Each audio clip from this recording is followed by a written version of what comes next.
Post-poll violence, এবং সেই post-poll ভায়োলেন্সকে দেখতে দিল্লি থেকে ফ্যাক্ট ফাইন্ডিং টিম এসছে। কিন্তু অদ্ভুত বিষয় লাগছে, এই ফ্যাক্ট ফাইন্ডিং টিমকেও কিন্তু আটকানো হচ্ছে, আমতলার কাছে তাদের আটকানো হয়েছে এবং বিক্ষোভ দেখানো হচ্ছে। আমরা কথা বলবো, আমাদের সঙ্গে আজকে আছে বিজেপি নেত্রী পাপিয়া অধিকারী।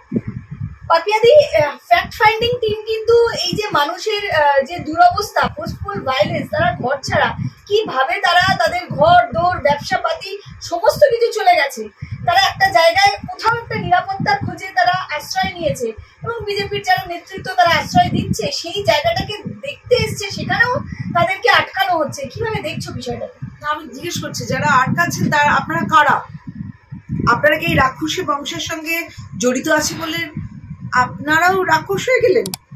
এটা তো গণতন্ত্র বাদ দিন, এটা রাজতন্ত্রও নয়, এটা ফ্যাসিবাদও নয়, এটা একটা রাক্ষসের সংসার চলেছে, রাক্ষসের রাজত্ব।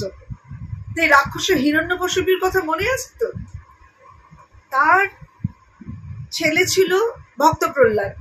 সে যত বলছে যে আমি সবখানে ঠাকুর দেখি, নারায়ণ দেখি, তেমনি ও বলছিল যে না, ঠিক এইভাবে এরা এরা অস্বীকার করছে যে না, কোথাও কিছু হচ্ছে না, আমাদের খুব ভালো। তখন হিরণ্যকশিপু বলে যে এই এই পিলারটা যে আছে, এই থামটা, এর মধ্যে আছে তো নারায়ণ। তার আগে তোকে যা অত্যাচার করার করেছে, আগুনে ফেলে দিয়েছে, জলে ফেলে দিয়েছে, কেটে দিয়েছে, নারায়ণ ওকে বাঁচিয়ে দিয়েছে। তো আমাদের নারায়ণগুলো খুঁজতে হবে, যে আমাদের এই আক্রান্তদের নারায়ণগুলোকে খুঁজতে হবে। নিশ্চয়ই আছে, নারায়ণ থাকে। তো এইবার পিলারে এক লাথি মারে হিরণ্যকশিপু। তখন নৃসিংহ দেবতা চলে আসে, তার মুখে এইরকম সিংহের মতো, কারণ ওর ওপর একটা খুব ভালো আশীর্বাদ ছিল যে কোনো দিনের বেলা নয়, রাতের বেলা নয়, কোনো দেব দানব মানুষ কেউ ওকে মারতে পারবে না, এরকম নানা রকম ছিল।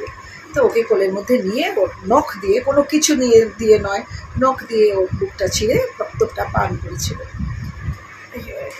এই আমাদের নৃসিংহ দেবতা। তো তিনি রাক্ষস নন, তিনি দেবতা নন, তিনি সিংহ মুখী একটা, কিন্তু ওই রাক্ষসটিকে, মানে হিরণ্যকশিপু একটা রাক্ষস রাজা ছিল, তাকে নৃসিংহ দেবতা মেরে দিয়েছিল, ওইভাবে মেরেছিল। ভক্ত প্রহ্লাদ তখন ব্যাপারটা প্রমাণ করে দিয়েছিল যে সর্বত্রই আছে নারায়ণ। নারায়ণ মানে গুডনেস। তাই আমি বলছি, গুডনেস সর্বত্র রয়েছে। আপনারা যারা ওই আটকেছেন ফ্যাক্ট ফাইন্ডার্সদের, আপনারা কারা? আপনারা কোন রাক্ষস বংশ বিলং করছেন এবং কেন করছেন? নিশ্চিত একটা কিছু পাওয়ার জন্য করছেন। কত পেয়েছেন? যে মানুষগুলো ওখানে আটকেছিলেন, যারা আটকেছিলেন, যেমন শাহজাহানকে যখন ইডি ধরতে গেছিল, ওরাও তো ফ্যাক্ট ফাইন্ডার্স, তখন ওদের মেরেছিল। তাদের কিন্তু তাদের একটা লাভের একটা ব্যাপার ছিল, আমরা পরবর্তীতে জানতে পেরেছি।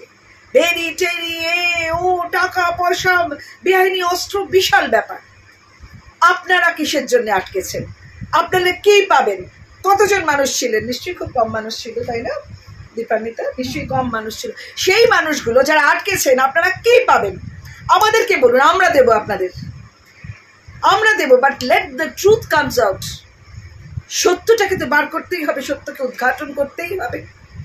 প্রথমে বলা হয়েছিল যে কোনো রকম কিচ্ছু পোস্টপোল ভায়োলেন্স হয়নি, কিন্তু পুলিশ নিজেই মেইলে, বোধহয় 550 মতো মেইল গেছে, পুলিশ নিজে এফআইআর, ওইখান থেকে এফআইআর করেছেন, এফআইআর রিসিভ করেছেন।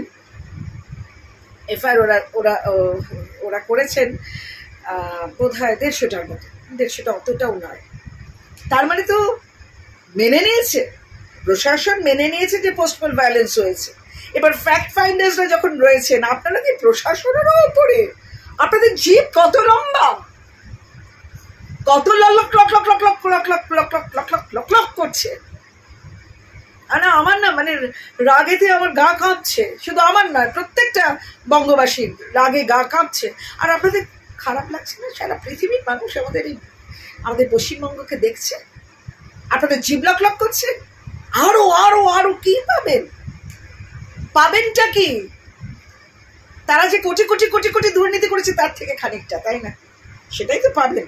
তার জন্য ফ্যাক্ট ফাইন্ডার্সদের আপনারা এইভাবে আটকাচ্ছেন। আটকাবেন না, মানুষ হন, ফিরে আসুন। নৃসিংহ দেবতারা কিন্তু আছে। তিনি কি করেছিলেন জানেন তো? রক্ত পান করেছিলেন। এটা আমরা পুরাণে দেখেছি, রক্ত পান করেছিলেন। আপনাদের কি পান করবে তো আমরা জানি না। পাপিয়াদি, পোস্টপোল ভায়োলেন্স কিন্তু শুধু যে এখন মানে এই যে 24-এর নির্বাচনে হলো তা না, আমরা 21-এর নির্বাচনের পরও কিন্তু মারাত্মক পোস্টপোল ভায়োলেন্স দেখেছিলাম। কিন্তু বিষয়টা হচ্ছে কেন্দ্রীয় বাহিনী এখনো রাজ্যে আছে এবং শুভেন্দু অধিকারী বিরোধী দলনেতা তিনিও পুজো অবধি যাতে কেন্দ্রীয় বাহিনী থাকে, তাদের নিরাপত্তা দেওয়া যেতে পারে, তার জন্য তিনি তার মতন করে দাবি তুলছেন। কিন্তু বিষয়টা হচ্ছে কেন্দ্রীয় বাহিনী থেকে কি সত্যি এর নিষ্পত্তি হবে? কারণ কেন্দ্রীয় বাহিনী আছে, তাতেও তো পোস্টপোল ভায়োলেন্স হচ্ছে, বা তারা চলে যাওয়ার পর এটা আরো মারাত্মক হবে না, তার গ্যারেন্টিটাই বা কে নেবে? মানে এটার সলিউশনটা কি? কারণ এরপরে তো আবার 26 আসছে, একদম। তারপরে যে বর্বরতাটা চলছে, ধরো পুজো অব্দি রইলো, ওরা একটু কম করলো, তারপরে আবার পুজোর পর থেকে আবার খুব জোর চললো, কারণ 26 আসছে, আবার 26এও কি কাণ্ড হবে। মানে বর্বরতাটা কি চলতেই থাকবে? আমি বাংলার সাধারণ মানুষকে বলছি, বাংলার সাধারণ মানুষ, আপনারা যারা নিজেরা 10টা 5টা করেন বা অন্যান্য কাজকর্ম করেন এবং খান দান, বাড়ি ফিরে আবার একটু টিভি দেখে উফ কি যে হচ্ছে, এই করেছে, ঘুমিয়ে পড়ছেন, ওগুলো আর করবেন না। আপনারা সবাই মিলে সমবেতভাবে প্লিজ রেজ ইয়োর ভয়েস। আপনারা please be vocal for this very very urgent and atrocious local cause. Very atrocious যে কাণ্ড হচ্ছে। 300-400 জন ঘর ছাড়া, তারা বাড়িতে ঢুকলেই তাদেরকে মারধর করা হচ্ছে এবং তারা প্রাণের দায় বেরিয়ে এসেছে, প্রাণ বাঁচাতে বেরিয়ে এসেছে এবং তাদেরকে আমাদের ভারতীয় জনতা পার্টির নেতৃত্বরা যথেষ্ট সহায়তা করছে, এখানে করে রাখছে। কিন্তু এইটা তো সলিউশন নয়। আজকে শুভেন্দু অধিকারী বলছেন যে পুজো অবধি, এবার পুজোর পরেটা কি হবে? আমার কাছে একটা সলিউশন আছে দীপান্বিতা। আমার সলিউশন হচ্ছে ইমিডিয়েটলি এখন থেকে বলতে হবে আমাদের 356টা চাই। শুভেন্দুদা আপনিও বলুন, আমি আমার কেন্দ্রীয় নেতৃত্বকেও বলবো, আমি সব আমাদের এখানকার বাংলার নেতৃত্বকেও বলবো, গভর্নরের হাতে পুরো ক্ষমতাটা চলে আসুক পুলিশের। কারণ পুলিশরা যতক্ষণ না পর্যন্ত, আমরা সারা পৃথিবীর ইতিহাসে যেখানে যেখানে এরকম ফ্যাসিজম হয়েছে, যেখানে যেখানে অত্যাচার বর্বরতা হয়েছে, পুলিশদের বেয়নেট যতক্ষণ না শাসক পক্ষের দিকে যায় ততক্ষণ পরিবর্তন আসে না। জারেদের দিকে পুরো চলে গেছিল এই বেয়নেট, তারপরে কিন্তু রাশিয়ান রেভলিউশন হয়েছিল। এমনি প্রত্যেকটা জায়গায় যখন চলে যায় প্রশাসন এই অন্ধ ভক্তি না করে, অন্ধ বিরোধিতা না করে, যেটা কারণ, যেটা আইন, অন্যায়কে প্রতিহত করে তুমি শাসকের দিকে তোমার বেয়নেটটা তাক করো। এবং সেটা কি করে হতে পারে? আমাদের এখানে 356 করলে পুলিশকে নিয়ে নাও নিজেদের। এবার এরা যে কি কাণ্ড, এদের এত টাকা, তখন পুলিশকে কিভাবে কি করবে ভগবান জানে। But apart from all this, আইন আছে, শাসন আছে, তার একটা সংবিধান কিভাবে অ্যাপ্লাই করা যায়, সংবিধানে কি স্পেস আছে, এগুলো তো গভর্নরের হাতে পুলিশটা যদি আমরা তুলে দিতে পারি নিয়ম করে, 356 বোধ হয়, তাই না? আমি তো অত আইন জানি না, তবে আমার মনে হয় 356 বটে। 356 করে গভর্নরের হাতে, আমাদের গভর্নর অত্যন্ত মানবিকতায় পূর্ণ একটি মানুষ, যিনি কিনা বলেছেন যে আমার এখানে রাজ্য পুলিশ বন্ধ, এবং রাজ্য পুলিশের হাতে সব ক্ষমতা। একে তো ওনাকে ওই মহিলার ব্যাপারে তো অলরেডি ফাঁসিয়ে দিয়েছেন, এরপর যদি গাঁজা টাজা এনে রেখে দেন, এই আমাদের গভর্নর এই সমস্ত করেন, মানে ওরা দে ক্যান ডু এনিথিং। এবার যদি গভর্নরের এই অবস্থা হয়, তাহলে আমরা সাধারণ মানুষ কোথায় যাবো? আমাদের কি বলবে? আমরা তো বাড়িতে থাকি, আমরা প্রত্যেকটা মানুষ বাড়িতে থাকি। এবার যদি বাংলার পুলিশ এসে আমাদেরকে কিছু একটা ফেলে রেখে দিয়ে চলে গেল, এই আপনি চলুন, যান, আপনি অনেক কথা বলছেন, যান এবার ভেতরে, জেলের ভিতরে থাকুন, এনিথিং মাইট হ্যাভ হ্যাপেন্ড। তাই গভর্নর খুব ভালো কথা বলেছেন, আমার জন্য আক্রান্তদের দরজা সবসময় খোলা, আমার জন্য মমতা ব্যানার্জির দরজা সবসময় বন্ধ। একদম কারেক্ট বলেছেন। এবং আরেকটা কথা বলেছেন যে এখান থেকে বাংলা পুলিশ তুলে নিয়ে যাও, ইমিডিয়েটলি করা উচিত বাংলা পুলিশ তুলে, কারণ ওনার রেপুটেশন, ওনার রেসপেক্টেবিলিটি, একটা প্রশাসন, উনি একটা মাথা, একটা কনস্টিটিউশনাল হেড আমাদের এখানকার, তাকে পর্যন্ত ছাড়ছে না। এবং যে ছাড়ছে না মানে যে মেয়েটি এই সমস্ত ওনার সম্পর্কে অভিযোগ এনেছেন, তার মা তৃণমূলের কি একটা নাকি। পাপিয়াদি, একটা খুব বিশেষ প্রশ্ন আমি এই কারণেই তোমায় করছি, কারণ তুমি নিজেও দীর্ঘদিন ধরে এই দলটি করছো। নির্বাচনের পর, মানে যেদিন 4 তারিখ নির্বাচনের ফলাফল বেরোলো, ঠিক ফলাফলের পরেই কিন্তু দেখা গেল যে বিজেপির তরফ থেকেই নেতৃত্বের ওপরে নানা রকম অভিযোগ উঠলো, এমনকি প্রার্থীরা যারা হয়েছিল তারাও কিন্তু বিভিন্ন অভিযোগ তুলছে। কিন্তু দেখা গেল পোস্টপোল ভায়োলেন্স, বিভিন্ন ঘটনা ঠিক ফলাফলের পর হলো। শুভেন্দু অধিকারী কিন্তু সেই কর্মীদেরকে যারা পোস্টপোলে আক্রান্ত তাদের নিয়ে গিয়ে তাদের দেখাশোনা করা বা নিজের মতন করে সে লড়াইটা করছে এবং মাঠে ময়দানে তাকে দেখা যাচ্ছে। কিন্তু নেতৃত্বের ওপরে কিন্তু বিজেপির কর্মীরা বলুন, প্রার্থী যারা হয়েছে বা বিজেপির লোকেরাই এত অভিযোগ করছে। কিভাবে দেখছো এই বিষয়টাকে? আসলে পার্টি কিন্তু হেরে যায়নি, আমাদের ভারতীয় জনতা পার্টি হেরে যায়নি, কারণ আমাদের লোকসভায় কিন্তু এখনো ফর দ্য থার্ড টাইম, তৃতীয়বারের জন্য কিন্তু আমাদের নরেন্দ্র মোদী দাদাই এসেছেন। ঘটনা, হ্যাঁ, তিনি কিন্তু একাই, তারা বিজেপি একাই কিন্তু 240টা, তাই না, 240টা সিট উনি একাই পেয়েছেন। আচ্ছা, এখান থেকে সিটটা কম হয়েছে, এখান থেকে সিট কম হওয়ার নানা রকম কারণ আছে, সেই সবই এখন আমাদেরকে শুনতে হচ্ছে, জানতে হচ্ছে, আমাদের তদন্ত হচ্ছে, আমরা যাচ্ছি সল্টলেকের অফিসে, কি হয়েছে, কি বৃত্তান্ত, নানা রকম, যার যেরকম ভাবে আমরা সামান্য জ্ঞান আমাদের, আমি নিজে একটা সামান্য সৈনিক, কিন্তু আমি একটা কথা বলছি আমার অন্যান্য ভারতীয় জনতা পার্টির সমর্থকদের এবং যে নেতৃবৃন্দ যারা এইসব নিয়ে কথা বলছেন, আপনারা মাঠে এসে দেখুন ব্যাপারটা কি হচ্ছে।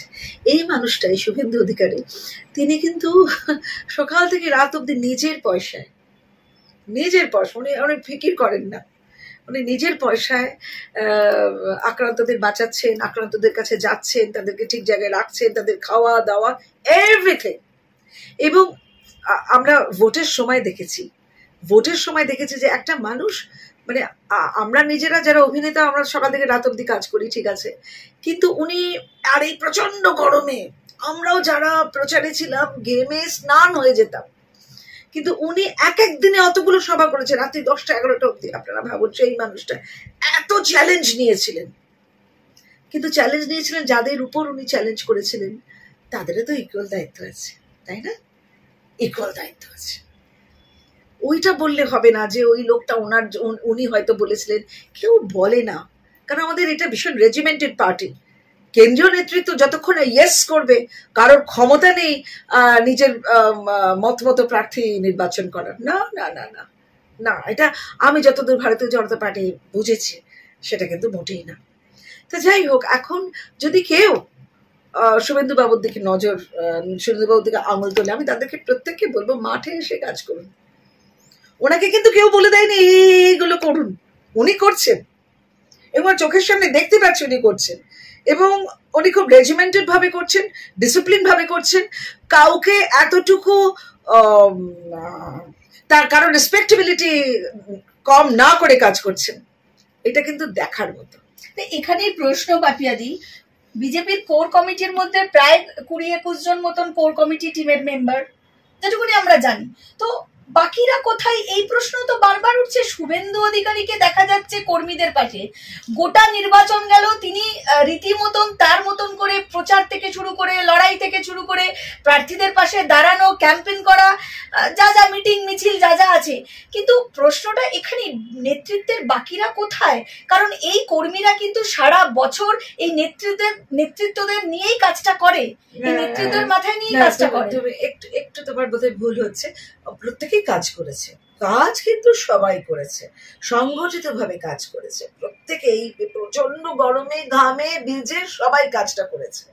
কিন্তু যে কোনো, ধরুন একটা স্টুডেন্ট, সে সবই পড়ে গেছে কিন্তু ফলটা ঠিক মতো হলো না, আরেকটি স্টুডেন্ট সব পড়েও কিন্তু ঠিক জায়গায় ভালো মতো রাট্টা মেরে হোক বা যেভাবে হোক, সে কিন্তু ফলটা, মানে পরীক্ষাটা দিয়ে ফলটা ভালো করেছে। আমার মনে হয় শুভেন্দুবাবু সেই ডিলিজেন্ট মানুষটি, সেই ডিলিজেন্ট স্টুডেন্টটি। আর আমরা প্রত্যেকেই কিন্তু পরিশ্রম করেছি প্রত্যেকে। মানে আমি এত এই 1.5 মাস ধরে মানে আমরা জানি না আমরা কার কি ওজন কমলো বাড়লো, দেবাংশুর মতো তো আমরা এরকম প্রত্যেকদিন তো আর ওয়েইং মেশিনে উঠি না, তো আমরা কিন্তু প্রত্যেকে পরিশ্রম করেছি এবং কাউকে দেখা গেছে কাউকে দেখা যায়নি, কিন্তু পরিশ্রম সবাই করেছে। তবে ওই একটা পরিশ্রম শুধু করলেই তো হবে না, you must touch the point where you should win.